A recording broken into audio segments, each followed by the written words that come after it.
Hello, and welcome to Liberate Your Life podcast, nurturing body and soul, your path to embodied well being and spiritual harmony. Join me here on this transformative journey for holistic healing, emotional freedom, and spiritual well being, harmonizing your body, mind, and soul through the integration of Vedic wisdom, Ayurvedic counseling, and somatic practices. I'm your host, Melinda Fletcher, Ayurvedic therapist and founder of Sattva Wellness Center in beautiful Lake Tahoe. Here is where I share my passion, my joy, and my devotion to healing and transformation, guiding the path for vibrant health, spiritual growth, and a reconnection with our authentic self.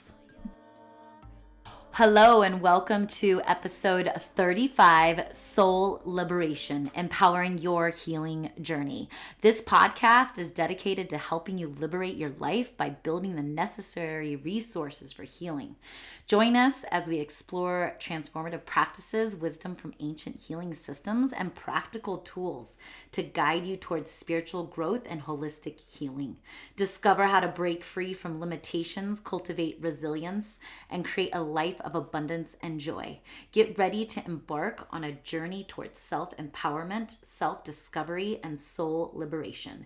It's time to unlock your limitless potential and build the foundation for a fulfilling and liberated life.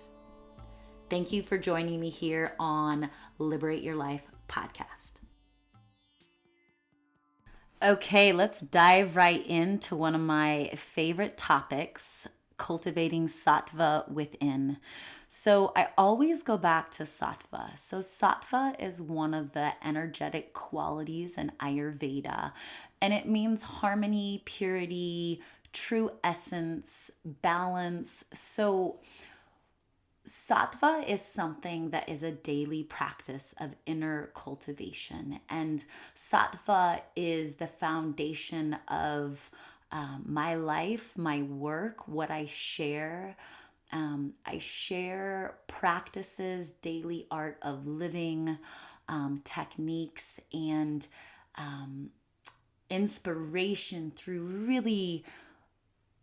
really internally owning our life, our capacity to create inner peace and to really remove the hooks of chaos and conditioning and imprints and trauma and wounds and all that mind chatter that is just this continuous monkey mind cycle that we all are very intimate with. So I really believe in this frequency, in this field of inner peace and love, in this sweet, sweet essence of what is foundational to life in our inner being. And I always say, we cannot control what happens outside of ourselves.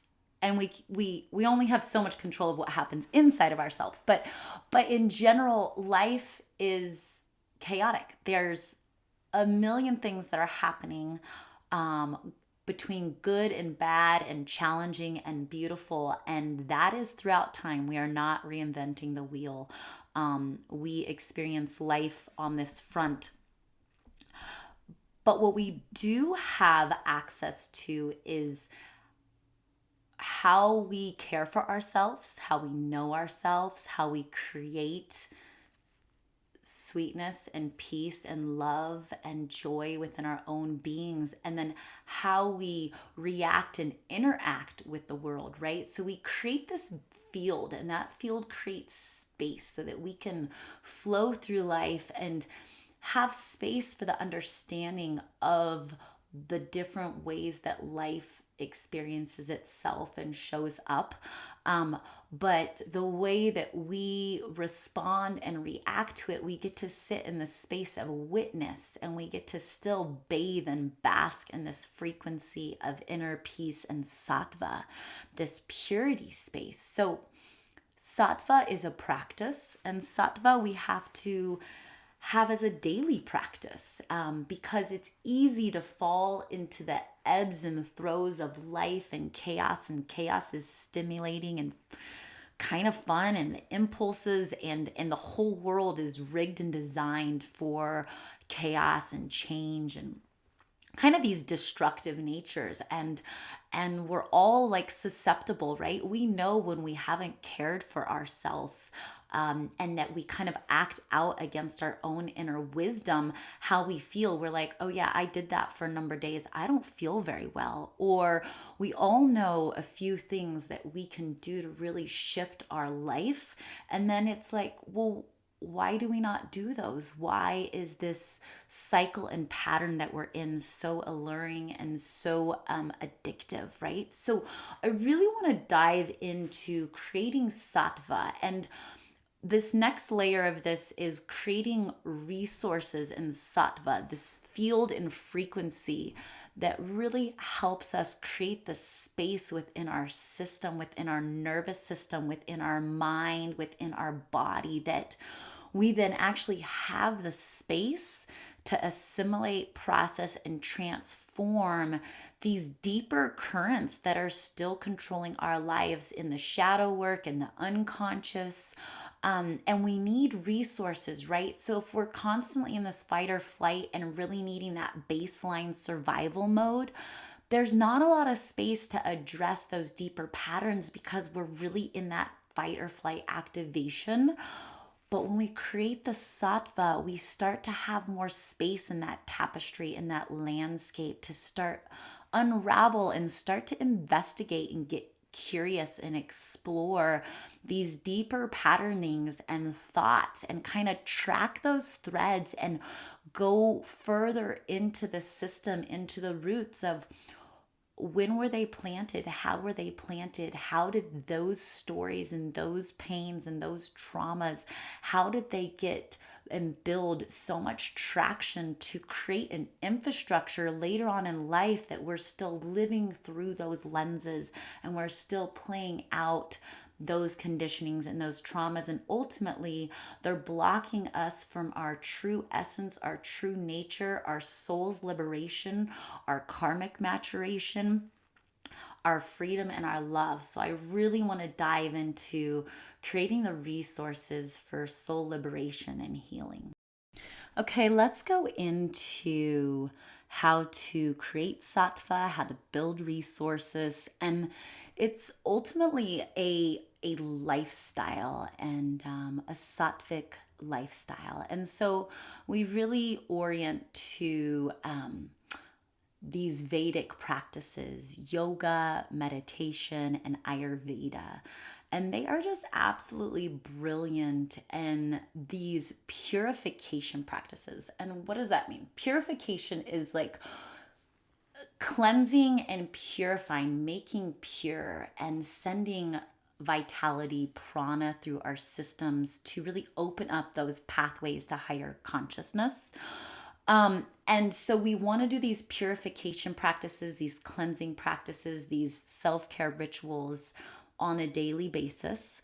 And when we look to yoga, we're looking at conscious movement that are mind body connections. We are connecting breath with movement, and that breath being sent through the channels in the body is helping to open and purify, that we get to source and have full access to our entire being. And you can almost look at these pathways through the body when we're sending that energy and prana and flushing out any buildup of toxicity, thoughts, emotions, physical matter.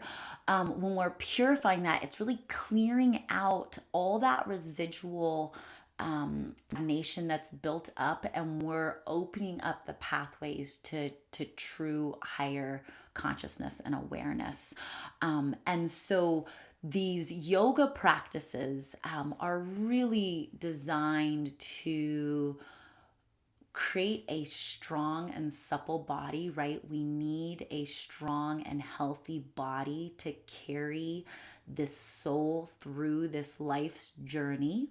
So we really tend to that with the yogic practices. And the yoga asanas are really designed to open up the pathways of prana through the nadis, right? So we also have meridians in Ayurveda, in the Vedic yogic philosophy, in the body, just like Chinese medicine has its meridians. So the meridians, the nadis in the body are these pathways, and we're really helping to move the prana and the life force through these channels to open up all the pathways to higher consciousness. So the asanas are so brilliantly designed to strengthen the body, to purify the body, to open up the channels, and to really create this field and spaciousness to connect into higher consciousness, to live that frequency, that which is available at the core of all of life. So yogic practices, and then in combination with our actual asana practices, we also incorporate breath work and meditation.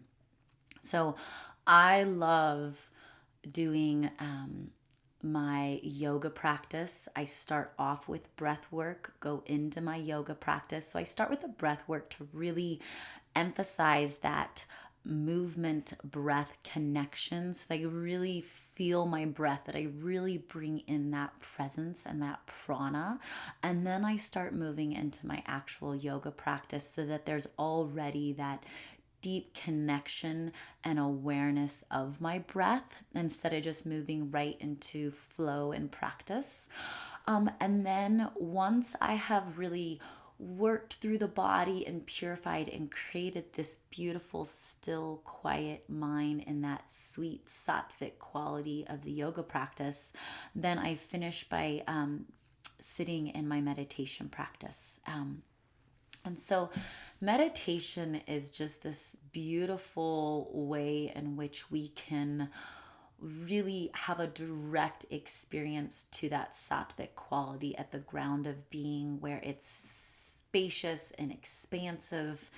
It's just full of love and just this offering to our soul, to our body, to our nervous system, to just be here, to land and ground in this present moment, and to just feel that connection to everything, that oneness, that love. And it's like this wave of love that just gets to flow through our systems, and it's always available, right?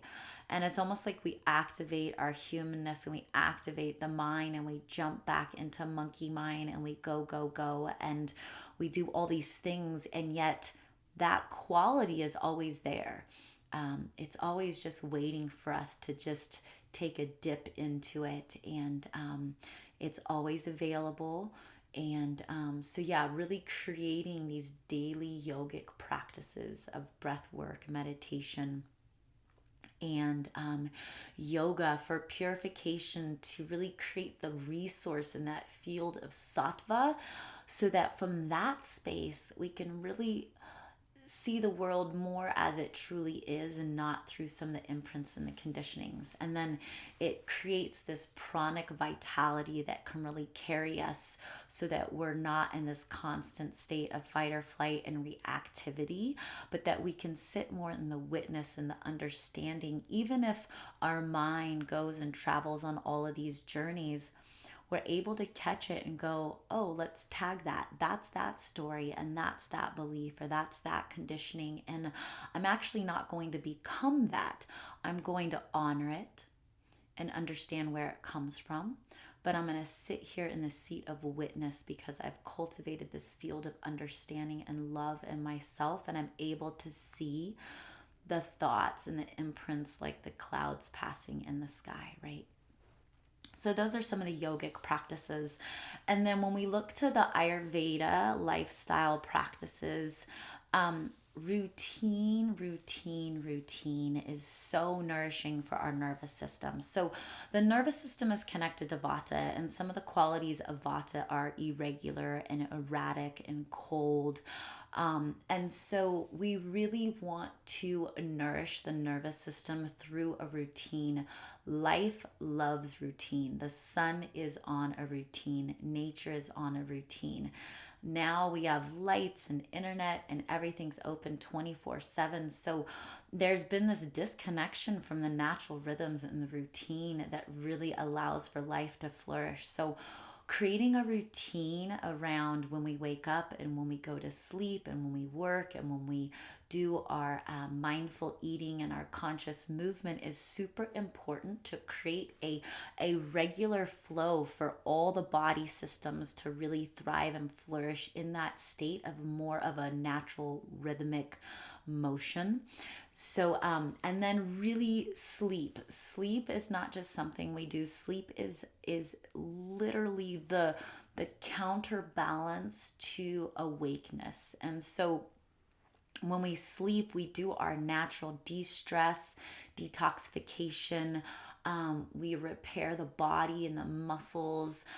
It's for our brain function, our brain health, our body health. It is absolutely the companion to a healthy life is our sleep routine. So really, I would recommend being asleep no later than 10 p.m.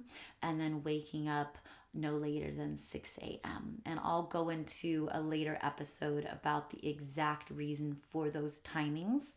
I love to sleep 9 to 5.